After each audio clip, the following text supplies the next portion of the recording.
Okay, hi everyone. Today I'm joined by Professor Trina Spencer, who is joining by Professor Trina Spencer, who is joining us as one of our keynote presenters for this year's International Developmental Language Disorder Research Conference. Welcome, Trina. How you going? Thanks. I'm doing great. Always nice to talk to you, Sean. Absolutely. And today we're going to be telling people a little bit about your upcoming keynote presentation, which will be in the program from the 9th to the 11th of September. Can you tell our delegates a little bit about what they might learn from your keynote? Sure. So most everybody, mostly speech language pathologists, but even if you're not an SLP, you probably know that stories are very powerful and that we're surrounded by storytelling all the time. But I'm not sure people know why they're so powerful. And the science behind storytelling is really coming from like cognitive learning sciences or neuroscience and even behavioral and learning sciences.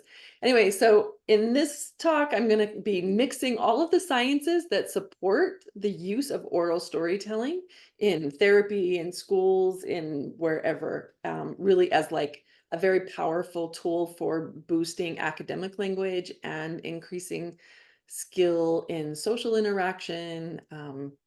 Lots of social skills that get developed over oral storytelling. So we're going to do a little bit about the brain and a lot about language. We love language, specifically when talking about kids with developmental language disorder. Um, why do you think an event like the International DLD Research Conference is important? Well, that's such a big question. Let's But break of it course down. of course it's important, right? Well, okay, there's a couple things that I think that are uniquely important about this particular conference. One, that it's international, and when I say international, I don't mean like it's really hosted by one of these Western countries and the majority of the people are from those countries. I think you get a really good mix of people all across the world.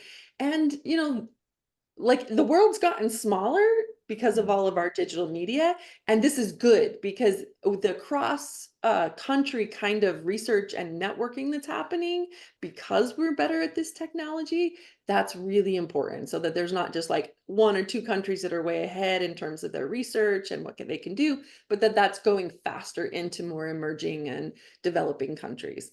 So that's an important piece of it because there are speech language pathologists and teachers and families in many countries who maybe don't get really good access to research conferences, and they might not have the means of hosting something in their country. So to be able to do this one, they're getting access to really cutting edge research at the same time, seeing what's happening in all corners of the globe.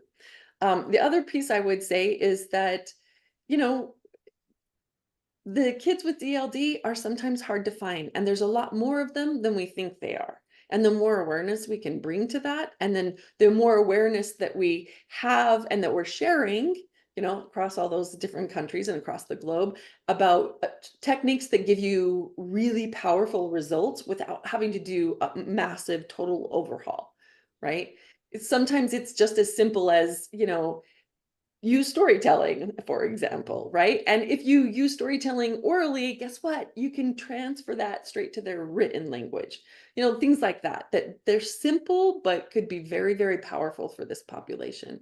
And that we need to get better at identifying these children younger and being able to support teachers and parents, not just speech language pathologists, in being able to work with the kids.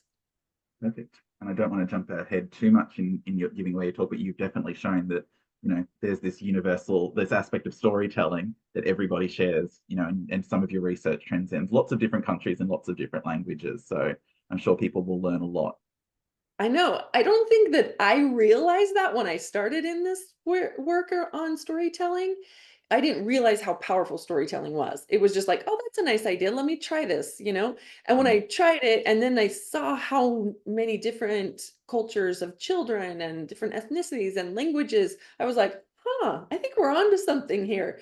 And, it wasn't until later that I dove into the neuroscience behind it. And I'm like, now I understand why oral storytelling is the perfect context for teaching language. So, Amazing. Couldn't agree yeah. more. And it's a Mhm. good opportunity to let people know that we do provide majority world scholarships. So if you know of colleagues who perhaps may not have been able to access a conference before around developmental language disorder, to please go to IDLDRC.com and encourage them to apply, because we do give away up to 40 scholarships a year for clinicians and families from around the world who may not otherwise be able to afford to come along to a learning opportunity like this. Well, yeah. Trina, I might leave the, might leave people hanging for a little bit more, as I encourage them to come along. If they haven't already registered for IDLDRC, please do so now. You can sign up for a 1 month or a 1 year pass. I'm really looking forward to connecting people in real time for your live Q&A during the conference.